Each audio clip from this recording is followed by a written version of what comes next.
Members of the Bipartisan New Jersey Legislative Disability Caucus met with the New Jersey Council on Developmental Disabilities to start the conversation as to how to better understand and engage on the unique challenges facing those with disabilities in this critical time of COVID-19 and the continuing spread of the coronavirus. We had to really raise hell about the administration making sure that the disabled weren't forgotten as we go through this, that they're as vulnerable as the other categories, and we want to make sure they get treated properly and fairly in this process. Following this collaborative discussion, Senate President Steve Sweeney, Senator Weinberg-Gopal, and Senator Fred Madden hosted a roundtable discussion on Friday on increasing awareness around workforce development for adults with intellectual and developmental disabilities. Following the latest disclosure of alleged abuse and assaults at Edna Mahan, every member of the Senate Democratic Caucus signed a letter sent to Governor Phil Murphy calling for the immediate dismissal of Corrections Commissioner Marcus Hicks and for the federal government to take control of the chronically troubled facility. No civilized person should say that a person who has to go to prison because of breaking a law also deserves to be raped and pillaged while they're in prison. We want to make certain that this doesn't happen again and that we don't have to worry about it happening again. And I look forward to some decisive action on the part of the administration to make sure that it does not happen again.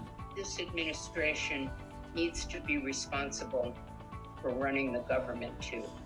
And we can't let the vulnerability of these women locked up go by the wayside. Senate Majority Leader Loretta Weinberg and Senator Weinberg-Gopal introduced legislation that would establish an independent investigative unit to receive and probe allegations of sexual violence, harassment, and misconduct throughout New Jersey politics.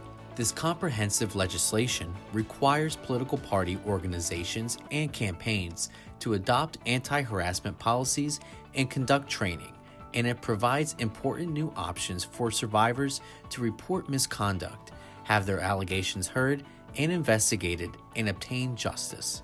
In an effort to ensure students are receiving adequate civics and government education, the Senate advanced legislation sponsored by Senators Shirley Turner, Troy Singleton, M. Teresa Ruiz, and Linda Greenstein to require civics instruction in middle school. Government leaders have been sounding the alarm about the civics crisis in this country for years, and we need to take action now. The crisis reached a breaking point after the November election, which culminated into a violent insurrection at our U.S. Capitol 3 weeks ago.